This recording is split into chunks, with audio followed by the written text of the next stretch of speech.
fébrile. Très, très nerveuse, là.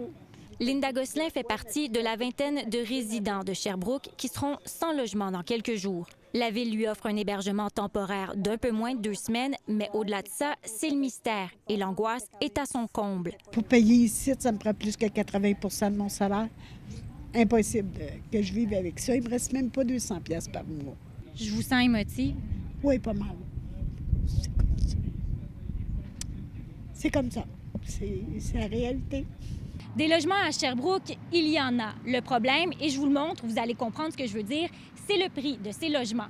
Une personne comme Linda Gosselin ne pourrait pas se payer un condo de prestige. Et c'est la raison pour laquelle Christine Labrie, députée de Québec solidaire, est intervenue aujourd'hui. L'Office d'habitation municipale de Sherbrooke et Mme Labrie demandent au gouvernement d'intervenir et d'aider ces 20 ménages. Une mesure d'urgence est disponible, mais ce n'est pas clair si ces résidents pourront en profiter.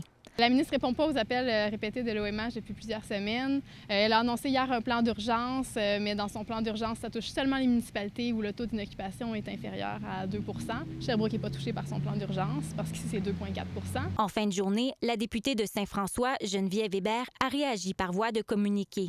On peut y lire « L'Office municipal d'habitation de Sherbrooke pourra demander cette mesure d'urgence si jamais elle s'aperçoit qu'elle manque d'unité. » Mais cet extrait parle au conditionnel et pourtant, 20 ménages sont toujours en attente de logement.